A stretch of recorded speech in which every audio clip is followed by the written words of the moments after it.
Welcome back to Speak. We're happy to be joined by Justin Simmons, coming off of the Falcons' big win over the Cowboys on Sunday. Thanks for joining us, Justin.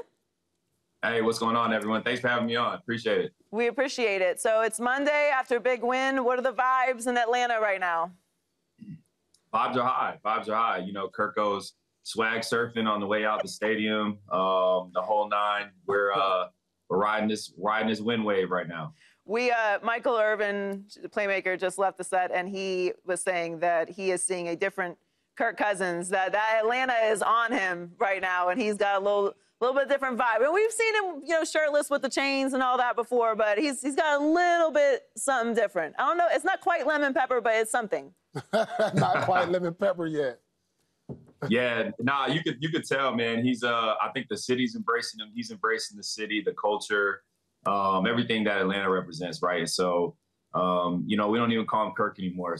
Guys are saying, chains, come over here. Like, it's just a whole, he's had a whole different vibe to him. And obviously it helps when you're winning. So we just got to keep that rolling.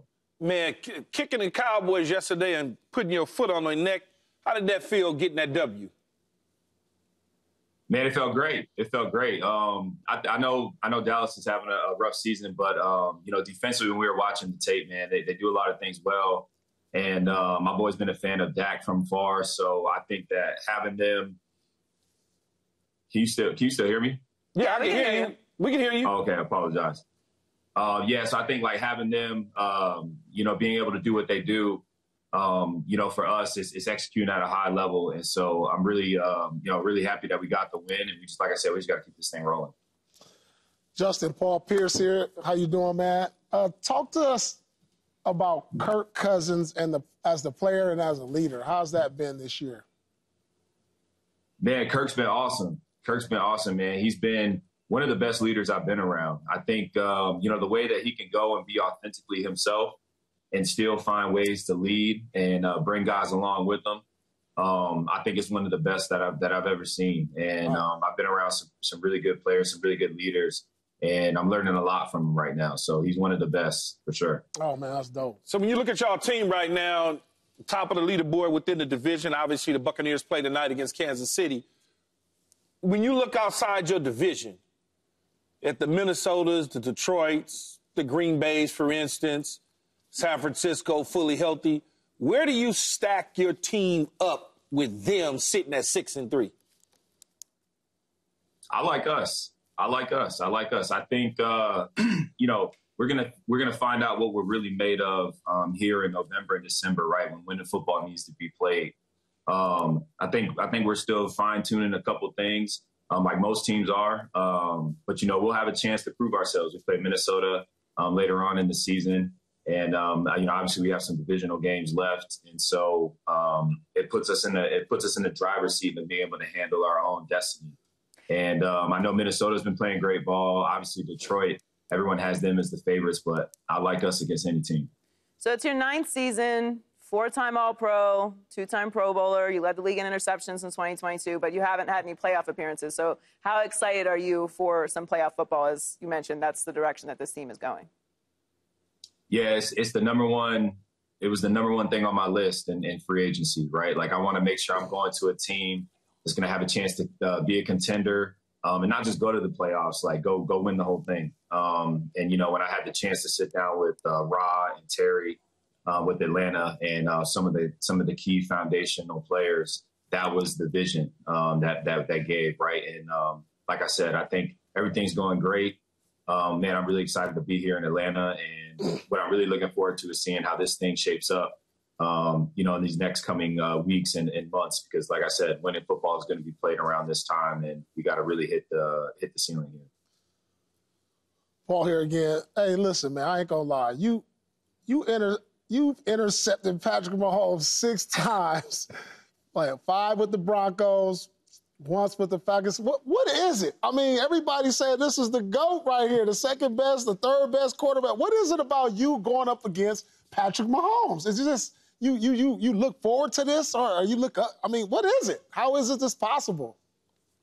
Yeah, I mean, you guys know when you know, you always want to go up against the best, and then you always want to play your best against the best, right? And so Obviously, my win record against Mahomes isn't where I want it to be, but having the opportunity to play against him, he's a risk taker, right? And he's a guy that has thrived off taking risk and has the playmakers to be able to back it up. And so when the ball's in the air, man, it's just as much mine as it is anyone else's. And, it's fun when you're playing defense because you get a collective effort from the group.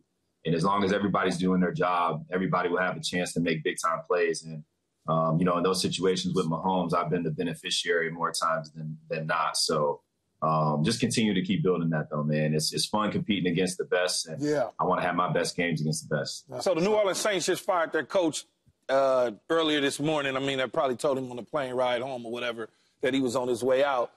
He made it to the plane?